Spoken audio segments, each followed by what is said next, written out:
The air in the condo often felt heavier than it should. From the outside, it was lovely, a modern place in a good neighborhood, the kind of place you felt proud to come home to. But for me, Chloe, coming home usually meant bracing myself. It had been this way for years now, a slow, creeping tension that settled deep in my chest. The condo itself held a strange mix of comfort and conflict. I loved the big windows in the living room, the way the light hit the kitchen in the morning. These were things I had dreamed about, things I had poured my entire inheritance into. My grandmother, bless her soul, had left me a substantial amount of money when she passed away about 5 years ago. It was meant for my future, a down payment on my first home, maybe a little nest egg. She had worked hard her whole life, saved diligently, and wanted me to have a secure start. Around the same time, my mother, Susan, was having a tough time. She'd lost her job unexpectedly, and things with Robert, her boyfriend of several years, were complicated by some mounting medical bills he had from a past illness. Susan came to me with an idea. Instead of me buying a small place on my own, or her struggling to find an affordable apartment, why didn't we go in together? "It will be our home, Chloe," she'd said, her eyes shining. "A place for us finally. A solid investment for both our futures. You put in the big down payment with Grandma's money, and I can handle the smaller things like utilities and groceries with what Robert and I make. We'll build this together." It sounded perfect. A way to help my mom honor my grandmother's gift by putting it into something tangible and lasting, and secure my own housing future all at once. My name went on the mortgage, the primary name, and I used almost every penny of my inheritance for a massive down payment that allowed us to get this condo, which was far nicer than anything I could have afforded alone. I took on the bulk of the mortgage payments and the hefty HOA fees each month. Susan and Robert handled the electricity, water, and bought most of the groceries. At first, it felt right. Like we were a team, building something together. But things shifted slowly, almost imperceptibly at first. My financial contribution was immense, swallowing up most of my salary from my job as a project coordinator. Meanwhile, Susan and Robert seemed to always have enough for new gadgets, weekend trips, or dinners out. When I'd occasionally mention the strain of the mortgage, Susan would wave a hand dismissively. "Well, Chloe, that's the cost of living in such a nice place," she'd say. Or Robert would add, "Everyone has bills, Chloe. At least you have a comfortable home because of it." It felt less like a shared investment and more like I was simply paying for their lifestyle. The dynamic got significantly worse about 6 months ago when Robert's adult son, Brandon, moved in. The story was that Brandon, in his early 20s, was having some job difficulties and needed a temporary place to stay while he got back on his feet. Temporary turned into permanent, almost immediately. Brandon was a disruption. He was messy, leaving his clothes and dishes everywhere. He'd play loud video games or music late into the night, oblivious to anyone else needing sleep. He treated the condo like a free hotel, expecting meals to be provided, never cleaning up after himself, and often having friends over without any notice, taking over the living room or kitchen. My personal space began to shrink, both literally and figuratively. My quiet evenings were invaded. My carefully planned meals would lose ingredients Brandon had snacked on. Things I owned would go missing, only to turn up later, used or slightly damaged. Once I found Brandon wearing a sweater I had just bought, a nice one I was saving for a special occasion. When I pointed it out, he just shrugged. "Needed something warm," he mumbled, not even apologizing. Susan and Robert's reaction? Susan told me I was being picky, and Robert said Brandon just forgets things sometimes. These little incidents chipped away at me, building resentment. It wasn't just about the clutter or the noise. It was the total lack of respect for me, for my things, and for the fact that I was the one financially holding this roof over their heads. The exploitation wasn't just about daily annoyances either. There were bigger asks, too. A few months back, Susan decided the kitchen needed a refresh. Not a necessary repair, mind you, but new cabinet hardware, a fancy pull-down faucet, and a new backsplash tile she'd seen online. The estimated cost was substantial, certainly not in Susan or Robert's utilities and groceries budget. Susan came to me, all smiles and excitement. "Chloe, wouldn't this look amazing? It will really update the place. Can you cover this? Since you handle the mortgage, we thought you could take on this little project." It wasn't a request. It was an expectation. When I hesitated, explaining my own tight budget because, the mortgage, Susan's face fell into a look of disappointment. "Oh, Chloe, I thought you'd want to invest in our home," she'd sighed, making me feel incredibly selfish. I ended up paying for most of it just to avoid the emotional drama. Another time, Robert's car needed a major repair. He came to me, looking sheepish. "Hey, Chloe, could you lend me some money? Just until I get my bonus." The amount he needed was significant, roughly equivalent to 2 months of the mortgage payment. I knew his bonus was unpredictable, if it even materialized. But Susan was right there, giving me the hopeful, pleading eyes. "He really needs it, Chloe. He can't get to work without his car." Against my better judgment, feeling that familiar pull of obligation and wanting to keep the peace, I wrote him a check. The money was never mentioned again, certainly never repaid. It just disappeared into the black hole of my financial contributions to their lives. I tried talking to my friend Lily about it. We'd grab coffee, and I'd vent, detailing the latest incident. Lily was always supportive. "Chloe, you are being taken advantage of," she'd say, her voice firm but kind. "You are basically funding their lives. Your grandmother gave you that money for your future, not to subsidize your mother and her boyfriend, and certainly not his freeloading son." I knew she was right, logically. But confronting my mother felt impossible. I still loved her, or the idea of her, the mother from before. I kept hoping things would change, that they would appreciate me, that our home dream would actually materialize for me too, not just for them. It was a foolish hope, I see that now. Adding to the pressure cooker was my Aunt Carol. My mother's sister. She had a knack for getting involved in everyone's business and always seemed to reinforce Susan's perspective. A few weeks before Christmas, she called me. "Chloe, dear," she chirped, "your mother tells me you're doing so well. It's so good of her and Robert to give you such a lovely place to live, isn't it? You must be helping them out a lot. I hope you're contributing your fair share." Her words, seemingly innocent, were like tiny jabs, reminding me that the family narrative outside the condo was that I was the one being helped, the one who should be grateful and contributing more, not the one already sacrificing everything. I bit my tongue, mumbled something about doing my best, and hung up feeling drained and misunderstood. As Christmas approached, I felt that familiar mix of dread and a desperate wish for things to be different. I poured my limited disposable income into buying gifts. For Susan, a beautiful scarf she'd admired. For Robert, a nice bottle of his favorite whiskey.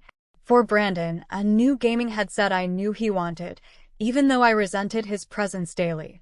I spent hours wrapping presents, decorating the condo, baking cookies. Part of me still clung to the idea that maybe, just maybe, if I made the holiday perfect, they would see me, appreciate me, remember that I was the one making all of this possible. It was an exhausting, futile hope. The Christmas Eve gathering was tense. We put on a show. Aunt Carol called again, and Susan made sure to mention loudly how lovely their condo looked for the holidays. We exchanged gifts. Susan and Robert seemed pleased with theirs. Brandon grunted a quick thanks for the headset before immediately trying it on. Then came my gift. A small, awkwardly wrapped box from Susan. Inside was a generic candle set from a discount store. "From all of us," Susan said, smiling brightly. Robert nodded. Brandon was already engrossed in his game. It was a stark contrast to the thought and expense I'd put into theirs. It wasn't about the money. It was about the absolute lack of care or consideration. The message was clear. Your efforts mean little. You get the bare minimum. Dinner was the usual strained affair, punctuated by forced pleasantries and Brandon talking loudly about his game. I felt that familiar ache of loneliness, of being an outsider in a place that was supposedly my home, a home I had funded. As we finished eating and were having coffee, Susan cleared her throat, a little dramatically. Robert put his arm around her, beaming. "Everyone," Susan announced, her voice full of excitement. "Robert has some wonderful news. His business is doing incredibly well, and Brandon has landed a great remote job that's very stable." Everyone murmured congratulations. I felt a brief, confusing flicker of something, relief maybe. If Robert was doing so well, maybe I wouldn't have to carry the financial load alone anymore. maybe things would ease up. Then Susan turned to me, her smile unwavering. And with Brandon settling in permanently now and needing a dedicated workspace, Robert and I have made a decision. My stomach dropped. We've decided it's time you moved into the den, Chloe. It's smaller, yes, but you don't need as much space, and it will be perfect for a bed and a desk. Brandon really needs the master bedroom for his setup. I stared at them, utterly stunned. It wasn't just about giving Brandon my room. It was about pushing me into a tiny secondary space, effectively demoting me in my own home, a home I had bought. My voice came out thin and shaky. Move into the den? So Brandon can have my room? Are you serious? Susan's smile faltered slightly, replaced by a look of impatience. Well, yes, Chloe. It makes the most sense. Brandon's here to stay now, and he needs the space. Robert chimed in, his tone reasonable, almost patronizing. It's time you were a bit more flexible, Chloe. Brandon's career is taking off. He needs to be comfortable. Brandon from the couch added, yeah, my old room back home was way bigger than this one. He actually laughed. Something inside me snapped. Years of biting my tongue, of swallowing my resentment, of sacrificing my own life goals for their comfort, of being treated like an afterthought. It all boiled over. The pain of the betrayal, the sheer audacity of their demand, especially after I had just funded their Christmas, was unbearable. My voice rose, shaking with suppressed fury. Flexible? Comfortable? Are you hearing yourselves right now? You want me to give up my room, the master bedroom, the one I chose when I bought this condo, so Brandon can have it. After I paid the down payment. After I pay the mortgage and the HOA every single month. I was practically shouting now, my carefully constructed composure shattering. This isn't your condo you're letting me live in. I bought this place. My grandmother's money, my salary. It's all sunk into this. And now that Robert is doing well and you don't need my money as desperately, you're just kicking me out of the best room, out of my own home. Susan's face turned red. Chloe, don't you raise your voice to me. It's just a room. We're family. We make adjustments. Family, I echoed, the word tasting like ash. Is this how family treats each other? By taking everything they can and then pushing you aside when someone more convenient comes along? By telling me to downsize or leave the home I bought while you and Robert live comfortably off my investment? Robert leaned forward, his reasonable facade gone, replaced by anger. Your investment? That money was just your contribution. You live here. You have to pay your way. My way. I laughed, a harsh, broken sound. My way is paying the mortgage and HOA. That's not paying my way, that's paying your way. That's funding this lifestyle for all of you while I have nothing left to save, nothing left for myself. Brandon called out from the living room, unhelpfully, yeah, Chloe, maybe you should stop being so dramatic. That was the last straw. Brandon's entitled voice, Susan's indignant face, Robert's dismissive tone, it all solidified the truth. There was no shared future, no appreciation, no family helping family. There was just them and me, the cash cow. My voice dropped, becoming cold and hard. Fine. You want me out? You got it. But don't for a second think you'll be staying here comfortably either. Without another word, I pushed away from the table, my chair scraping loudly against the floor. I walked to my bedroom, the master bedroom, and slammed the door shut behind me. The sound echoed in the sudden silence downstairs before their murmurs. Then renewed conversation started up again. Their laughter, their casual dismissal of the scene that had just unfolded, drifted up through the floor. Each laugh was a fresh stab to my heart. I didn't cry. Not right away. I lay on my bed, staring at the ceiling, replaying the last few years in my mind. The sacrifices I'd made, the opportunities I'd missed, the constant financial strain, the ignored birthdays, the patronizing comments, Brandon's endless disrespect, the large sums of money gone forever into their needs and wants. My grandmother's face flashed in my mind, her hope for my secure future. This wasn't secure. This was a gilded cage built with my own money. The pain was immense, but beneath it, a cold, quiet anger was building. They thought I was a doormat. They thought I would just accept this, maybe cry a little, then meekly move into the den or find some tiny expensive apartment somewhere. They forgot one crucial detail. I wasn't just a guest here, I was the primary financial backer. My money, my inheritance, built this. Lying there, listening to their voices, I made a decision.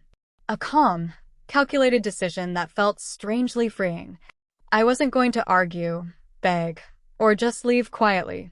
I was going to fight back, not with emotions, but with facts, documentation, and the law. They wanted me out? Fine.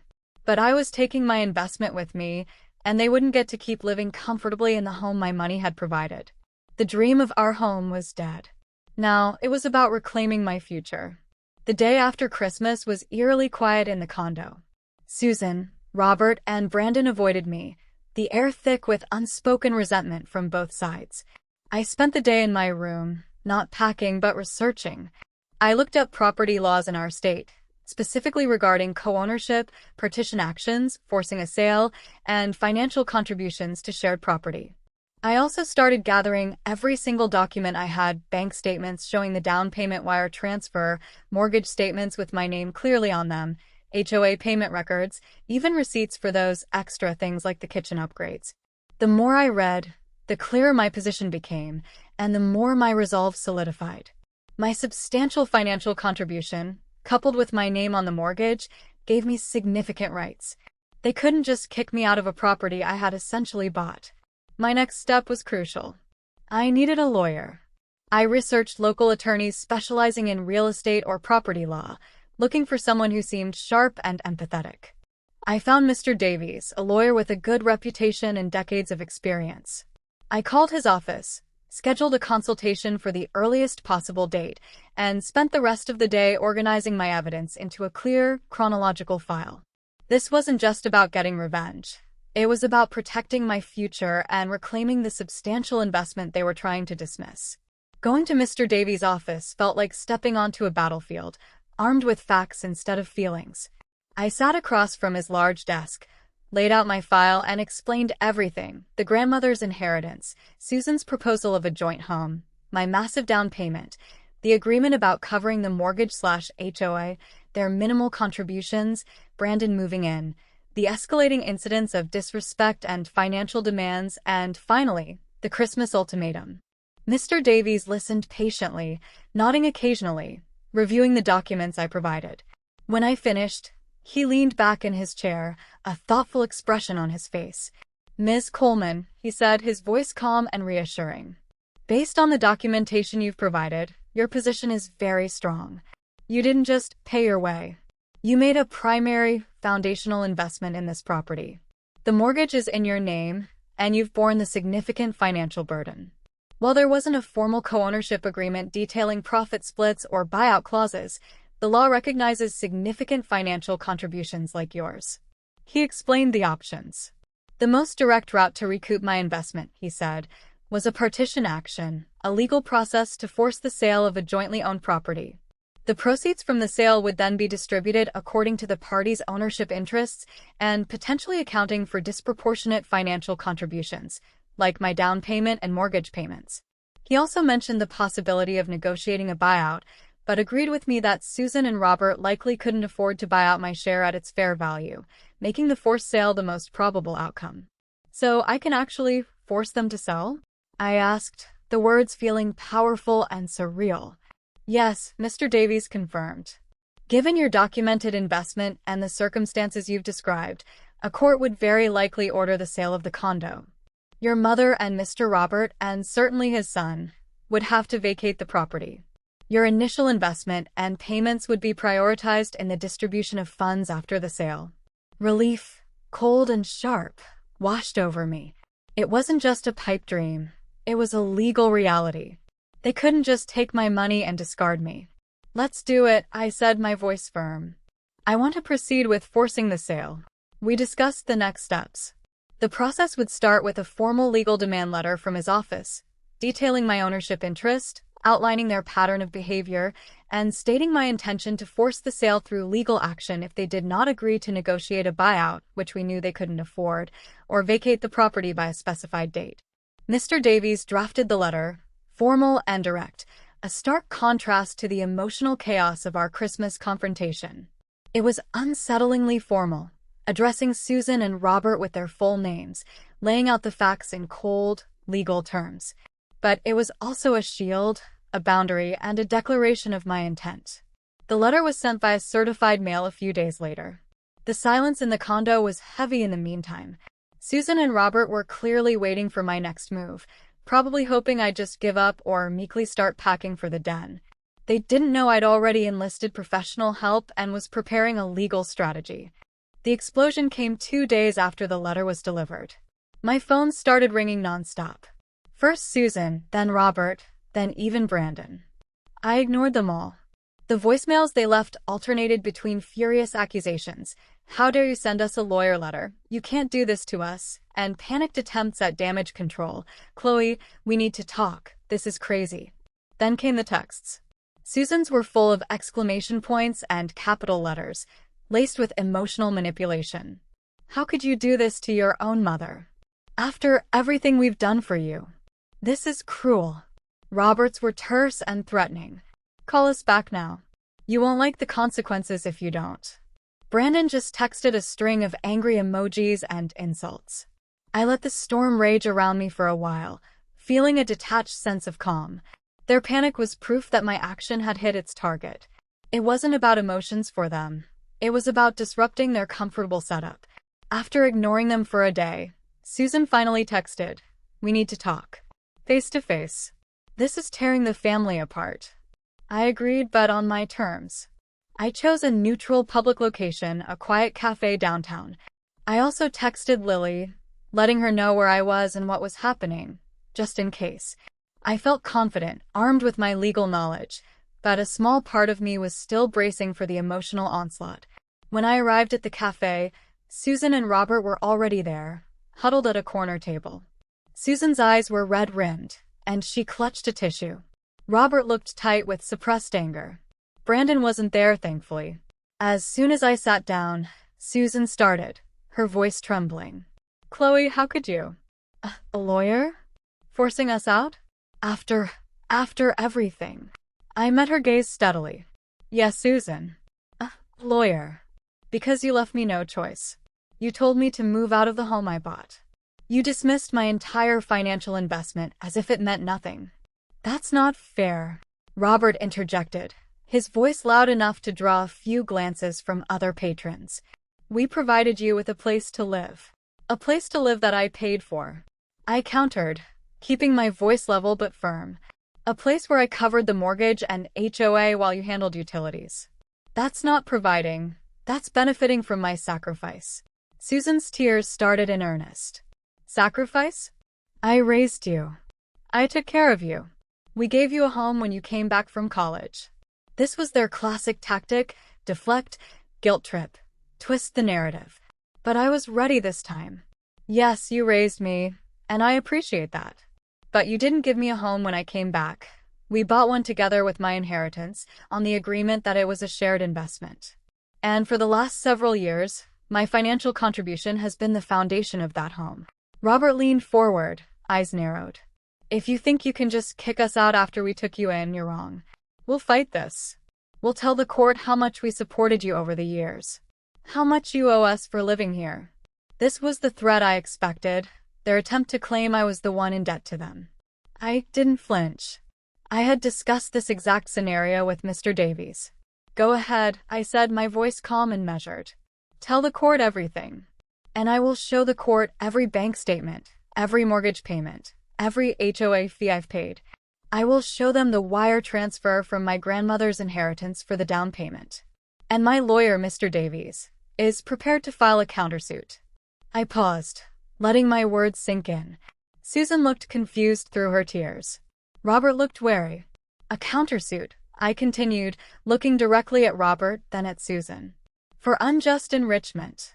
For the years you've lived in this condo, primarily funded by my investment, while contributing a fraction of the actual housing cost.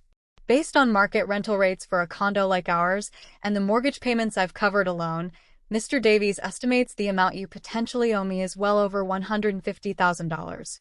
I watched their faces. Susan gasped, her tears momentarily forgotten. Robert's jaw dropped, and the color drained from his face. They hadn't anticipated this. They thought I was just a naive girl making emotional demands. They hadn't realized I had calculated the true financial imbalance, backed by legal counsel. So I finished standing up slowly. You have a choice. Cooperate with the sale as the legal notice requires, allow the condo to be sold, and get whatever small portion of the proceeds might be left after my investment is recovered. Or you can fight this in court, lose anyway because the evidence is clear, and potentially owe me a massive sum of money. The condo will be sold either way. I suggest you start looking for a new place to live immediately. I picked up my purse. I'm done talking. Mr. Davies will handle all communication from now on. Susan made a choked sound, reaching out a hand. Chloe, wait. You can't be serious. I am completely serious, I said, my voice final. You made your choice on Christmas Day when you tried to push me out of my own home. Now I'm making mine. I turned and walked away, leaving them stunned at the table. As I left the cafe, a wave of exhaustion hit me, but it was mixed with a powerful sense of liberation. I had faced them, stated my truth, and used their own materialistic values against them with the power of fact and law. I was no longer the doormat. The 2 weeks leading up to the date specified in the legal notice were tense but quiet. After the cafe meeting, the frantic calls and texts stopped abruptly. They knew I was serious and legally prepared. Mr. Davies informed me that their lawyer had been in contact, confirming they understood my position and the process. There was no offer of a buyout. They were complying under duress. I stayed at Lily's place during this time, packing the rest of my belongings from the condo slowly, deliberately. Packing felt less like leaving and more like reclaiming my things from a space that had become toxic. Lily was amazing, offering not just a place to stay but unwavering support, listening as I processed the emotional roller coaster. The day arrived. The legal notice stipulated they had to vacate the property by noon. Mr. Davies advised me to be there with a witness, or, even better, to have him present, just in case. I asked Lily to come with me for moral support. We pulled up to the condo at precisely 11:45 a.m. A large moving truck was parked in the driveway, already half full. Susan, Robert, and Brandon were outside, directing movers, their faces grim. When they saw my car, they froze. Susan's face tightened into a mask of resentment. Robert's jaw was set. Brandon glared at me with undisguised hatred. Lily stayed in the car, giving my hand a squeeze. I got out and walked towards the condo, my heart pounding, but my steps steady. Mr. Davies wasn't necessary, but I felt a strange need to be present for this final act. As I approached, Robert stepped forward, arms crossed. We're going, he said curtly. The movers are almost done. Good, I replied, keeping my voice neutral. Susan, standing behind Robert, spoke up, her voice dripping with passive aggression. Are you happy now, Chloe? Are you happy tearing your family apart? Is this what your grandmother would have wanted? The old guilt tripping. It didn't sting as much anymore. Grandma wanted me to be happy and secure, I said, looking directly at Susan. She wanted me to have a future. Being treated with disrespect and having my generosity exploited wasn't part of her plan. Tearing the family apart was a process that started long before today, Susan. This is just the logical conclusion. Her face crumpled slightly, but I felt no sympathy, just a profound sadness for the relationship we never truly had and the one she had chosen to destroy. I stepped back. I'll wait out here until the truck is gone. For the next hour, I sat in my car with Lily, watching them load the last of their belongings. It was surreal, watching pieces of their lives, furniture, boxes, plants, disappear into the truck, leaving empty spaces in the condo. Each item removed felt like another layer of the past being peeled away. Finally, the moving truck pulled away, followed by Robert's and Susan's cars. Brandon was in the back of Robert's car, still glaring at me through the window. They drove off down the street without looking back. The condo was silent. Lily and I got out of the car.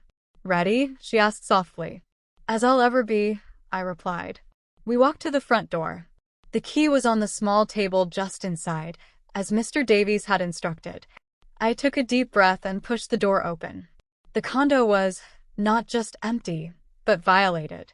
They had taken everything they could, and then some. Appliances were gone. The refrigerator, the stove, the dishwasher, even the washer and dryer in the laundry closet.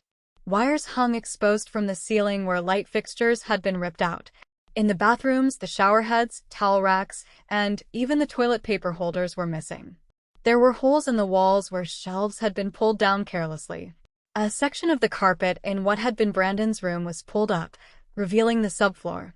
The beautiful chandelier in the dining room, the one my grandmother had loved and contributed towards years ago, was gone. It was petty, vindictive damage. A final childish lashing out because they hadn't gotten their way. Anger flared, hot and sharp. They couldn't win legally, so they resorted to vandalism. "Oh my God, Chloe," Lily whispered, her eyes wide as she took in the scene. They stripped the place." "Yeah," I said, my voice flat. It was upsetting, seeing the deliberate destruction of the space I had poured so much into. It hurt, but it also reinforced, one last time, that I had made the right decision. These were not people who valued contribution or care. They only valued what they could take. Lily hugged me tightly. "I'm so sorry, Chloe. This is awful." "It is," I agreed, leaning into her hug. "But it's just stuff. It can be fixed." We walked through each room, Lily saying comforting things, helping me see past the damage to the potential. The condo was a mess, but it was my mess now. There was no tension, no judgment, no demands hanging in the air. Just space. Empty, damaged space. That night, I slept on an air mattress in the living room. The condo was eerily quiet, the silence amplifying the emptiness. It felt strange, being alone in a place that had been so full of conflict for so long. I should have felt triumphant, maybe. I had won, legally. I had stood up for myself and reclaimed my investment. But mostly, I just felt tired and a little bit heartbroken. Lily had brought over some takeout and a bottle of wine, and we sat on the bare floor in the kitchen, eating and talking about everything and nothing. She reminded me of my strength, of how far I'd come from the girl who used to pay for everything just to keep the peace. "So what's next?" she asked, pouring more wine. I looked around the damaged kitchen. "Repairs first," I said. "Lots of repairs. Get the appliances back in, fix the walls, replace the fixtures. Then, I don't know. Maybe renovate properly. Make it really my home. Or maybe sell it once it's fixed and buy something else. The forced sale process is underway, but I can potentially buy it myself or work with the lawyer to manage the sale privately now that they're gone and the legal right is established." Lily nodded. "You have options now. That's the main thing. You're not trapped anymore." "Yeah," I said, a small smile finally touching my lips. "I'm not trapped." Over the next few weeks, I threw myself into the repair work. I hired contractors to fix the walls, replace the missing fixtures, and install new basic, for now, appliances. It was cathartic, watching the damage being undone, seeing the condo slowly put back together. Each repair felt like patching a wound, both on the property and on myself. I spent hours choosing paint colors, not colors Susan would like or neutral colors for selling, but colors I loved. I picked out flooring samples, light fixtures, things that felt like me. The condo was no longer the symbol of my exploitation. It was becoming a symbol of my recovery and independence. The legal process for the forced sale was still in motion, but with them gone and the property being repaired, Mr. Davies was confident we could proceed in a way that maximized my recovery. Whether I ended up selling it or keeping it as my own fully renovated space was a decision I could now make without pressure, based purely on what was best for my future. One afternoon, while supervising the painters, my phone rang. It was an unknown number, but I had a feeling. I let it go to voicemail. A moment later, a message popped up. It was Susan. Her voice on the voicemail was small, hesitant. "Chloe? It's Mom. I just wanted to see how you are. I miss you. Can we talk? Please." I listened to the message once, then saved it. Miss me? Or miss the financial support and the convenient living situation? I didn't call her back. Not because I was vindictive, but because I wasn't ready. The wounds were still too fresh. The damage she and Robert and Brandon had inflicted, both physical and emotional, was still being repaired. Maybe someday, far in the future, I would be ready to talk. But not now. Now, my focus was on rebuilding. Rebuilding the condo, rebuilding my finances, and most importantly, rebuilding myself. As spring arrived, bringing warmth and new life outside the condo's windows, I felt a sense of hope blossom within me. The empty spaces weren't scary anymore. They were full of potential. This was my space, my future, funded by my grandmother's legacy, reclaimed by my own strength. The path forward wasn't perfectly smooth. There were still repairs to finish and emotional scars to heal, but for the first time in a long time, I was walking on it on my own terms. And that felt like coming home.